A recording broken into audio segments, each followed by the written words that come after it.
Eu conheci esse pedaço do belo, belo, belo horizonte.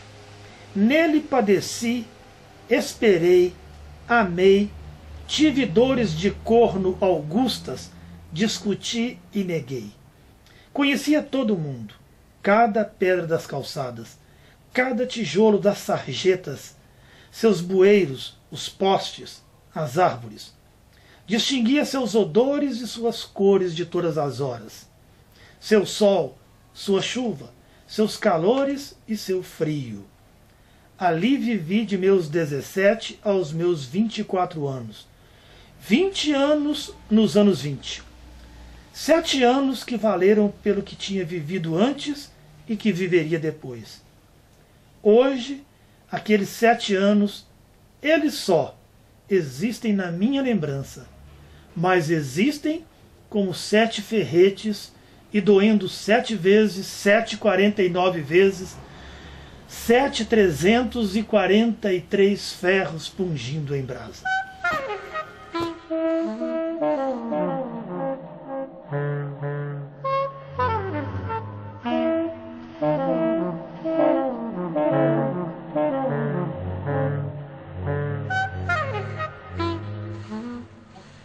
A memória, existe a memória voluntária, né, e a memória involuntária. A memória voluntária, você quer lembrar uma coisa, você às vezes pesquisa alguma coisa no passado, procura documentos, visita lugares, mas às vezes no que você vai visitar um lugar,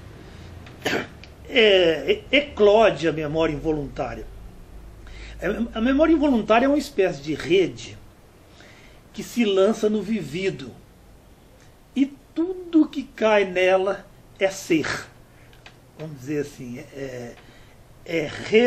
reviver. Né? Mas a questão do recordar, eu estava pensando nesse verbo.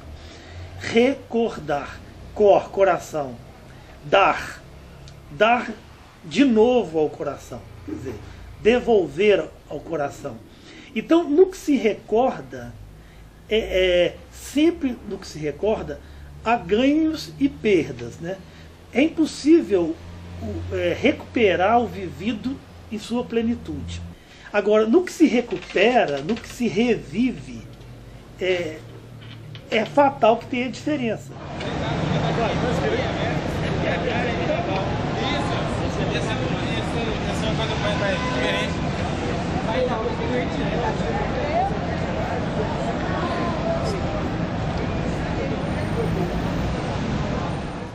Um boi preto, um boi pintado. Cada um tem sua cor. Cada coração um jeito de mostrar o seu amor. Né? Guimarães Rosa em Sagarana. Daí nasce literatura. O que se tem são ecos do vivido. Por exemplo, uma narrativa oral de alguma coisa vivida. Tem a linguagem oral, ela tem o que eu estou falando aqui tem uma continuidade. E o vivido é descontínuo, né? Na escrita, a escrita então tem mais continuidade ainda, né? E você transformar num contínuo aquilo que foi descontínuo tem perdas, né? Então você sabe que se perde, na memória se perde e se recupera. Agora, o que se recupera tem acréscimo, tem perda e tem acréscimo.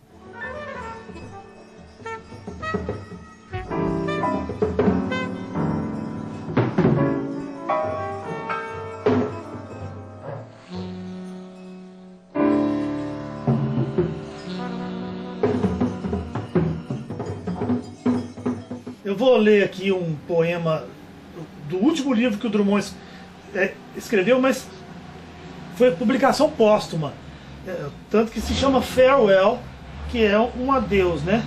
E tem um poema que particularmente me sensibiliza muito, chamado A Um Ausente, que não é nem um pouco difícil reconhecer nesse ausente a figura do Pedro Nava. Foi exatamente para o Pedro Nava que ele escreveu. E dizer assim, ó, a um ausente: tenho razão de sentir saudade, tenho razão de te acusar. Houve um pacto implícito que rompeste, e sem te despedires, foste embora. Detonaste o pacto. Detonaste a vida geral, a comum aquiescência de viver e explorar os rumos de obscuridade, sem prazo, sem consulta, sem provocação, até o limite das folhas caídas na hora de cair.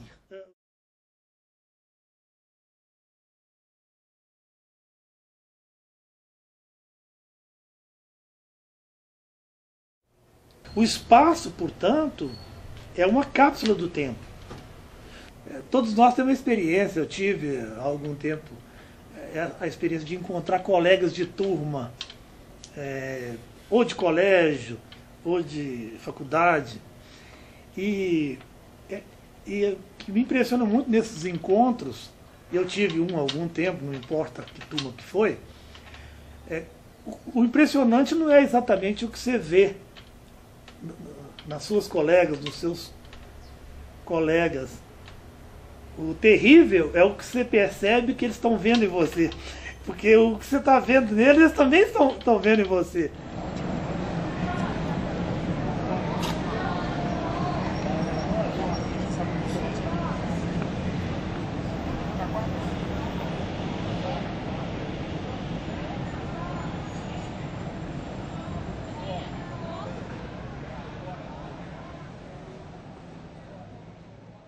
Então a imagem que você tem de uma pessoa, depois você revê aquela pessoa, o desgaste dos objetos. Na casa do Nava eu me lembro perfeitamente de um sofá que ele estava sentado, abaulado pela forma do corpo dele. O corpo, por exemplo, é a matriz de todos os espaços. O Pedro Nava, por exemplo, era um médico, foi um médico, e isso, um grande anatomista, um grande estudioso da anatomia, e essa questão do corpo foi muito importante, mesmo porque a morte, a memória, é a luta contra a morte. Morte é desfiguração, morte é aniquilamento, e a memória é uma luta pela permanência, pela sobrevida das coisas. E um médico que luta contra a morte, a profissão dele é lutar contra a morte, mesmo sabendo condenado à derrota algum dia, mas ele adia a morte dentro do possível. O Nava vai deixando a medicina, ou a medicina vai deixando o Nava. Nós tivemos essa sorte de ele sobreviver à medicina para ter uma maneira, para encontrar um modo mais eficaz de lutar contra a morte. E, escrevendo memórias, ele ganha uma sobrevida enorme. A linguagem dele é uma linguagem de quem pinta com palavras, de quem desenha com palavras, de quem nos devolve as figuras, né, do passado, não só humanas, mas as figuras paisagísticas. O Nava, ele consegue, pela linguagem verbal, nos colocar diante das cenas. Eu acho que a primeira geração modernista, Drummond também é um memorialista através da poesia, né? Tanto o Nava quanto o Drummond, eles pertencem àquela primeira geração que percebeu o cinema como uma arte, realmente. Não é à toa que o Drummond tem um poema, Canto ao Homem do Povo, Charlie Chaplin. E lá, no gabinete do Nava, no escritório do Nava, tem um enorme retrato do Carlitos, do Charles Chaplin. Quer dizer, o Nava, quando ele traz de volta as cenas do passado, são cinéticas, não são cenas estáticas. O passado em Nava, ele é dinâmico, ele se movimenta, né? Então não é uma fotografia, é um filme, é uma cena. Que é uma imagem em movimento. Uma imagem em movimento.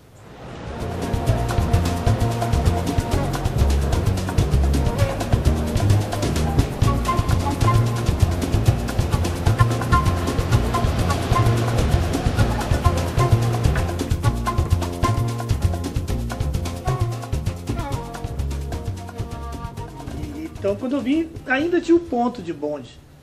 A gente pegava, eu estava morando na casa de um tio, assim, no comecinho, aqui na Pompeia.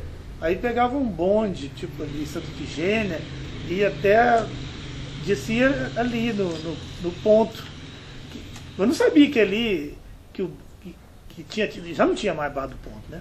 Não sei se, o Bar do Ponto foi década de 20, 30, né? Depois desapareceu. Então, é o negócio do pertencimento, né? A ideia do pertencimento. O Bar do Ponto, o Nava fala essa frase: sou o sujeito do Bar do Ponto. Antecipaste a hora. Teu ponteiro enlouqueceu, enlouquecendo nossas horas. Que poderias ter feito de mais grave do que o ato sem continuação, o ato em si, o ato que não ousamos nem sabemos ousar, porque depois dele não há nada? Tenho razão para sentir saudade de ti, de nossa convivência em falas camaradas, simples apertar de mãos, nem isso, voz modulando sílabas conhecidas e banais, que eram sempre certeza e segurança. Sim, tenho saudades. Sim, acuso-te porque fizeste o não previsto nas leis da amizade e da natureza. Nem nos deixaste sequer o direito de indagar por que o fizeste, por que te foste.